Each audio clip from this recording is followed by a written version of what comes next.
It was supposed to be just another magical night under the stars. A sold-out Coldplay concert at Boston's Gillette Stadium, with tens of thousands swaying to the sound of Fix You and Yellow. Among the sea of fans, a smiling couple sat in one of the VIP suites, close enough to feel the bass, but far enough to be unnoticed. At least, that's what they thought. As the Jumbotron scanned the crowd for cheerful faces during the now iconic Kiss Cam interlude, it paused, then zoomed in. There they were, Andy Byron, CEO of Astronomer, and Kristen Cabot, the company's chief people officer. In that fleeting moment, their private universe collided with the public eye. She leaned into him, and he, hesitantly but unmistakably, kissed her. Then the camera moved on, but the internet didn't. By the time the encore ended, the clip had already gone viral on TikTok, shared by someone seated just a few rows below them. The caption read, "Not sure who this is, but that man looked guilty AF when the cam hit them."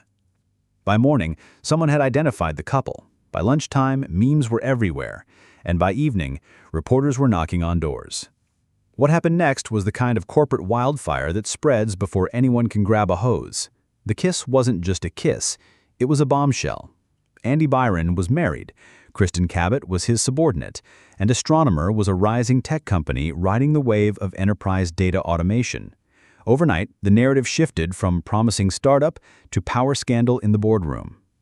But perhaps the most jarring part was not the kiss itself, nor the millions of views, nor the comedic edits flooding YouTube. It was the raw discomfort on Andy's face when he realized the camera had found them. A split second of panic, barely visible if you blinked, but burned into the memory of anyone watching. The moment became a symbol of power misused, of tech culture's blurred lines, and the price leaders pay when private boundaries collapse under public scrutiny. 3 days later, he was gone. Not arrested, not disgraced in a courtroom, simply gone. Andy Byron stepped down as CEO of Astronomer on July 19, 2025. Kristen Cabot followed suit days later.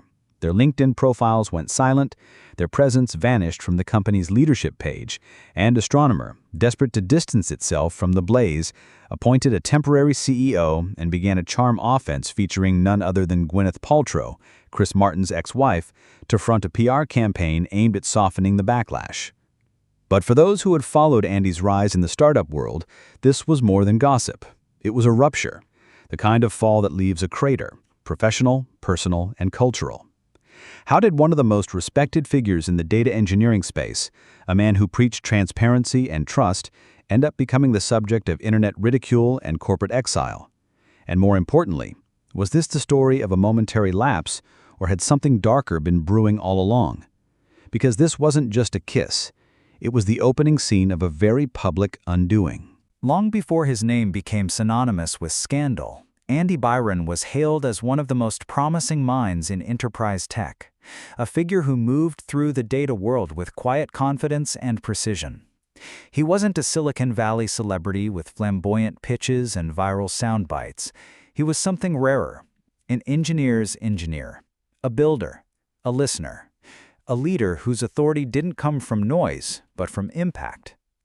Andy's journey began far from the limelight. Raised in the American Midwest, his early life was marked by modesty and curiosity. He wasn't born into wealth or legacy. There were no angel investors in his family, no Ivy League credentials, but there was an obsession with systems, logic, and the invisible architectures that made complex things run smoothly. In high school, while his peers were chasing sports or music dreams, Andy was teaching himself Python and building networked applications just for fun. After college, he entered the tech workforce during a time when data engineering was exploding in complexity. Every enterprise was suddenly drowning in information, but starving for clarity. That's where Andy found his edge. He wasn't just another developer. He saw the patterns others missed, and more importantly, he knew how to translate those patterns into systems that scaled.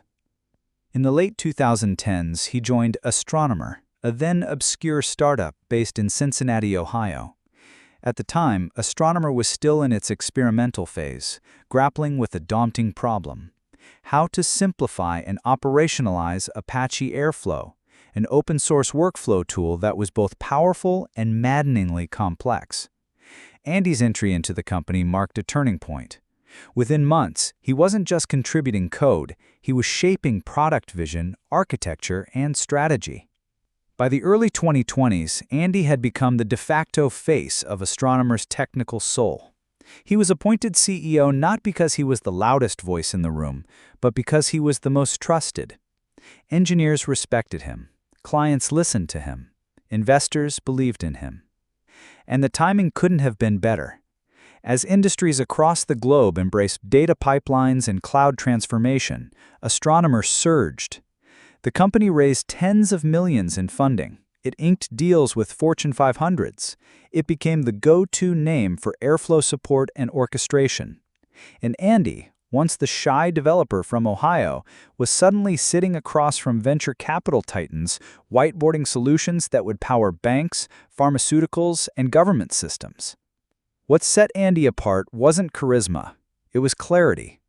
He had a gift for translating dense infrastructure problems into narratives that even non-technical stakeholders could understand. He didn't oversell, he didn't posture, he simply delivered. And in a world where tech hype often masked incompetence, his authenticity was magnetic. His public appearances were rare but memorable. At one industry conference, he gave a talk titled "Quiet Scaling," in which he warned against building systems for applause instead of sustainability. The talk went viral in niche data communities and solidified his reputation as a kind of anti-CEO, a builder who had accidentally become a boss. Inside Astronomer, a kind of loyalty formed around him. He wasn't the kind of leader who played office politics or tolerated sycophants.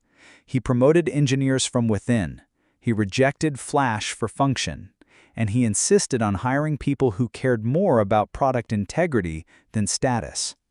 That included Kristen Cabot. When Kristen joined Astronomer as Chief People Officer, many saw it as a coup. She had a background in culture transformation and organizational psychology, and was brought in to help Astronomer scale its human systems as quickly and elegantly as its data pipelines. Her presence was meant to be a sign of maturity, a signal to the outside world that Astronomer was growing not just in size, but in soul. Together, Andy and Kristen were supposed to embody balance, logic and empathy, systems and people, code and culture. And for a while, they did. Under their joint leadership, Astronomer navigated the post-pandemic tech market with surprising resilience.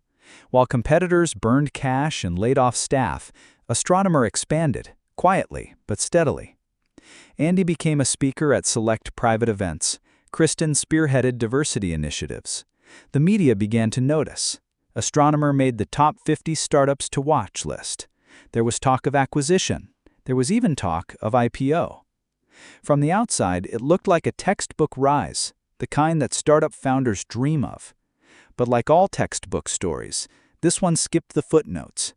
It left out the long hours, the blurred boundaries, the late-night decisions, and the growing closeness between two of the company's most powerful people.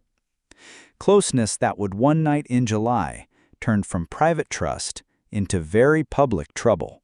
Success has a scent, one that lingers in the corners of every private airport lounge, every curated off-site retreat, every well-polished conference badge that reads speaker. For Astronomer, the climb had been steady. For Andy Byron, it had been transformational. He was no longer the underdog CTO with a backpack full of code and coffee-stained notebooks. He was the CEO of a rising star, a man increasingly seen as a steward of a new era in data infrastructure. But something was changing.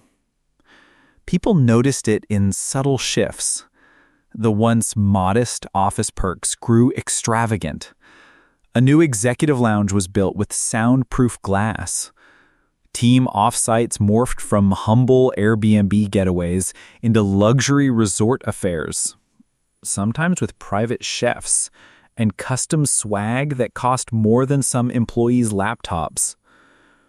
Employees began murmuring about how few people seemed to challenge Andy's decisions anymore, not because they didn't have concerns, but because the air around him had become thinner, less breathable. The company still functioned, the software shipped, but internally the culture was mutating, quietly and with surgical precision. Kristen Cabot's presence intensified during this phase. She wasn't just the chief people officer, she became something else entirely. Her influence extended far beyond HR. She was seen in high-level strategy meetings, investor calls, even customer briefings. What began as a professional synergy between her and Andy evolved into something more opaque, more exclusive. Insiders began using the phrase, the orbit, to describe the circle around Andy. To be in his orbit meant fast promotions, inside knowledge, and sometimes immunity. To be outside of it, you were either working around a fog or staring at it from behind glass, wondering why nothing made sense anymore. Andy, who once insisted on transparency and code reviews and open floor plans, now operated in whispers. Private Slack channels multiplied, travel logs were kept vague, and the line between CEO and emperor began to blur. Some chalked it up to pressure. Astronomer was growing fast, and pressure warps people.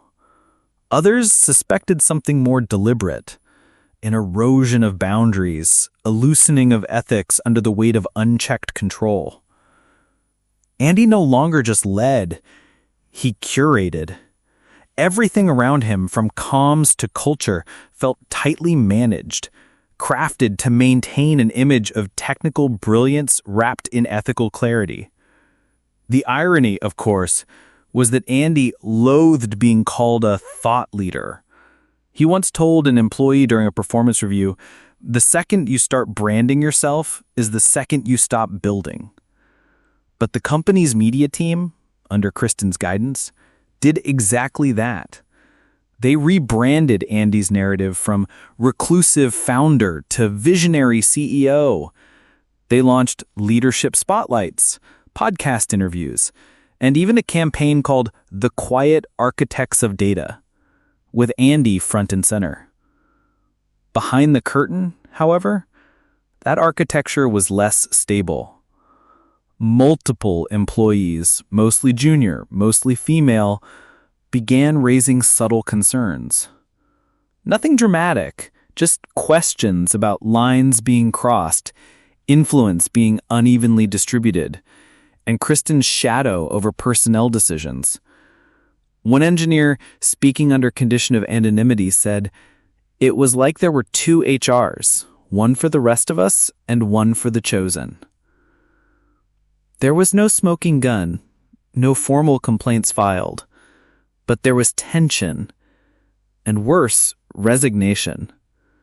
People began leaving not because they hated the work, but because they no longer trusted the system that evaluated it. Some said Astronomer was becoming too founder-centric. Others quietly called it Byron and Co. Yet the board remained silent. Investors too. After all, the company was growing. Revenue was strong. Adoption of Astronomer's tools had spread from niche engineering teams to mainstream enterprise infrastructure. And as long as the spreadsheet smiled, no one wanted to look behind the dashboard. Meanwhile, Andy and Kristen's bond became a kind of folklore. They arrived at the same events, laughed at the same jokes, defended each other in meetings, often when no one else would. Some assumed they were just close collaborators. Others weren't so sure. One person who worked on the company's events team described an eerie moment backstage at a corporate summit. Andy was reviewing the stage notes while Kristen adjusted his microphone. They didn't touch, but the air between them felt charged. No one asked, no one told.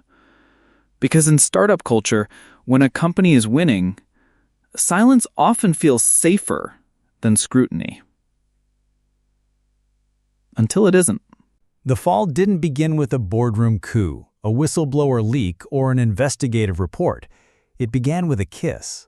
Captured not by a security camera or corporate rival, but by a stadium jumbotron, and then a teenager's phone. On the night of July 16, 2025, at Coldplay's sold-out concert in Boston's Gillette Stadium, tens of thousands of fans sang along to A Sky Full of Stars. Amid the euphoric crowd, seated in a plush VIP suite, Andy Byron and Kristen Cabot appeared on the venue's Kiss Cam. Their image was broadcast to the massive screen hanging above the stadium. In the brief seconds that followed, Kristen smiled, leaned in, and Andy, after a flicker of hesitation, kissed her. To the untrained eye, it was a private moment made public, a simple, affectionate gesture between two concertgoers. But to those who knew who they were, it was something else entirely. He was the married CEO of Astronomer.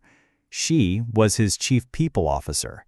The dynamics were far from innocent, and the world was watching. Within minutes, the footage was uploaded to TikTok with the caption, "Caught this on the Jumbotron. Why did he look so scared?" Within hours, internet sleuths had identified them. Within a day, the video had amassed millions of views. By the end of the week, their careers would be in free fall. What followed was not a scandal, it was an implosion. The clip became meme fodder across platforms.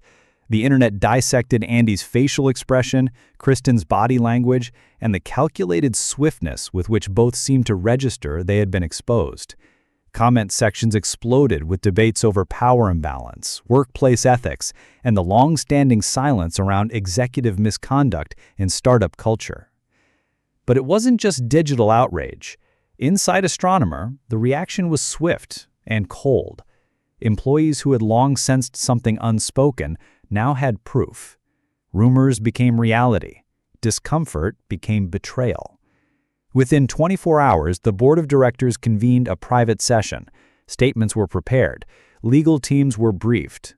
By July 19th, Andy Byron had officially resigned. Kristen Cabot followed suit just days later. Neither offered a detailed explanation. Their statements cited a need to minimize distractions and protect the integrity of the company. But the damage was already done. Media outlets pounced. Business Insider, The Verge, CNBC all ran variations of the same headline. Astronomer CEO resigns after viral kiss cam moment. In a particularly damning op-ed, one columnist wrote, "In an era where CEOs build public personas as ethical visionaries, Andy Byron reminded us that ego still lives quietly beneath polished mission statements." Behind the scenes, things were unraveling faster than press releases could contain. Morale plummeted. Several mid-level managers tendered their resignations. Investors demanded emergency briefings. Potential partners delayed or suspended deals, waiting to see how deep the rot went. Employees flooded anonymous forums with long-suppressed concerns. Why had HR overlooked previous red flags? How much of the company culture was built around image instead of substance? Were other executive relationships subject to scrutiny, or just this one? To stem the bleeding, the board appointed co-founder Pete DeJoy as interim CEO. He was known internally for his steadiness and lack of ego, a stark contrast to the public spectacle his predecessor had become. His first move, initiate a full internal review of Astronomer's executive governance and HR protocols. Meanwhile, Astronomer launched an unexpected PR campaign featuring actress and wellness mogul Gwyneth Paltrow, Chris Martin's ex-wife, as their temporary spokesperson. The video was strange, tongue-in-cheek, and clearly an attempt to redirect attention. Some found it clever, most found it tone-deaf. But no amount of celebrity shine could mask the core truth. A company built on trust and clarity had just lost both in the span of one kiss. Behind closed doors, former allies of Andy expressed a mixture of disbelief and resignation. He wasn't stupid, one advisor said. He knew the optics. He just thought, like so many others before him, that it wouldn't catch him. As for Andy himself, he went dark. No social media posts, no public statements. His name was scrubbed from Astronomer's site within days. Reports surfaced that he was considering legal action against the concert organizers for emotional distress and unauthorized public display. But legal experts quickly dismissed the viability of such claims. The internet, however, had already moved on to the next scandal, leaving behind a crater of career, reputation, and trust. And yet, one question lingered in the minds of those closest to the heart of the company. Had the kiss destroyed the empire, or simply revealed it was never stable to begin with?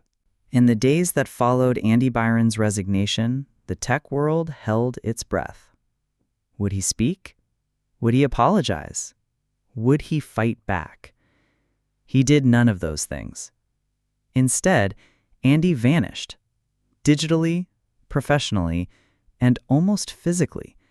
His once active LinkedIn profile was disabled. Company bios, keynote clips, even internal training videos featuring his voice were scrubbed from Astronomer's archives. Emails to his company address bounced. He left no trace, only whispers. Astronomer moved quickly to fill the void. Pete DeJoy, a co-founder known for his technical rigor and avoidance of internal politics, was appointed interim CEO. Internally, his message was clear: no more distractions.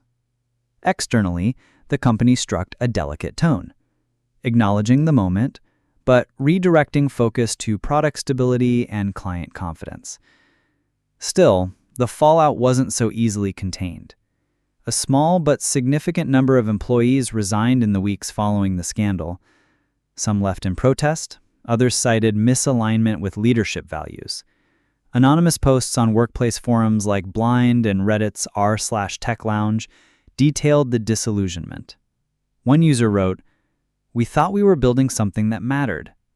Turns out, we were just extras in someone else's ego project." Investors, though shaken, didn't pull funding en masse. Astronomer was still technically sound, with valuable infrastructure in place and high client retention. But conversations shifted. Future funding discussions carried caveats. M&A chatter quieted. Partners took a wait-and-see approach. Then came the legal maneuver, unexpected and, to many, unbelievable. News broke that Andy Byron was considering legal action against the Coldplay concert organizers and possibly the stadium itself, citing emotional distress and invasion of privacy. His legal team reportedly argued that he had not consented to being filmed or broadcast in such a context, and that the viral video had caused irreparable reputational harm. It was a move that baffled even his former allies. Legal experts pointed out that attendees of large public events typically agreed to broad media terms when purchasing tickets. Beyond that, the idea that a public CEO engaged in an intimate act with a subordinate at a public concert could demand privacy struck many as absurd. The public reaction was swift and brutal. Headlines ranged from bemused to mocking. CEO sues over his own kiss. From airflow to airballs, Andy Byron's PR spiral. Satirical accounts on Twitter revived the meme, this time with added legal-themed overlays. One video featured the original clip with courtroom gavel sound effects and the caption, "Exhibit A in the case of ego versus accountability." While Andy's legal threats ultimately went nowhere, they confirmed something deeper. He wasn't returning. Not to Astronomer, not to the community he once led, and not to public life, at least not anytime soon. Kristen Cabot, too, receded from view. Her resignation came quietly, without statement. Her name disappeared from company records. Internal emails referred to her departure only obliquely. A few colleagues described her as deeply shaken in her final days at the company. Others noted that she had maintained her composure even while deleting files from her laptop with the blinds drawn. Neither Andy nor Kristen faced formal charges. There were no lawsuits filed against them by Astronomer, no NDAs leaked, no HR reports emerged from the shadows. The collapse was complete, but curiously bloodless. like a building imploded under expert control, leaving nothing but dust. Yet the consequences rippled. Astronomer restructured its HR and compliance departments. A new ethics committee was formed. Policies around executive conduct and personal relationships were revised. But employees couldn't help but notice. It all came after the damage was done. In the broader tech community, the scandal sparked renewed conversations about power dynamics, blurred boundaries, and the culture of silence that surrounds revered founders. Some argued that what happened at Astronomer was inevitable in an industry that valorizes leadership charisma over accountability. Others wondered if this would become a template for future crises, quick exits, PR pivots, and calculated forgetfulness. But perhaps the most enduring consequence was silence. Andy Byron, once a rising star in Enterprise Dea, disappeared without a single public reflection. No blog post, no apology, no interview. For a man who built systems designed to trace every dependency, every variable, and every failure, he left no trace of his own. Just a question, lingering like static in a broken pipeline. Did he fall, or did he simply stop pretending? There's always a final scene that no one films, a quiet, unresolved frame that lingers after the credits roll. For Andy Byron, that scene isn't one of scandal nor redemption. It's absence. A silence so complete, so carefully maintained, that it feels like strategy. But behind that silence lies a deeper truth, one that the tech industry has long refused to confront. Andy Byron didn't fall because he broke a rule.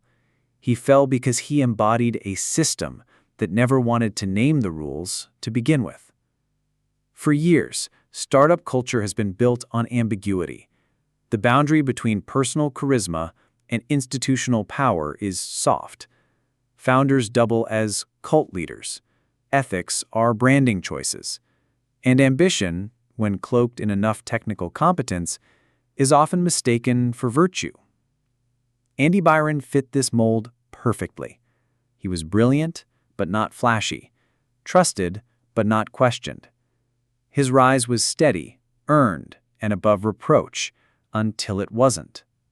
What his downfall revealed wasn't just a hidden relationship or a lapse in judgment. It was a pattern, a culture of complicity dressed as innovation.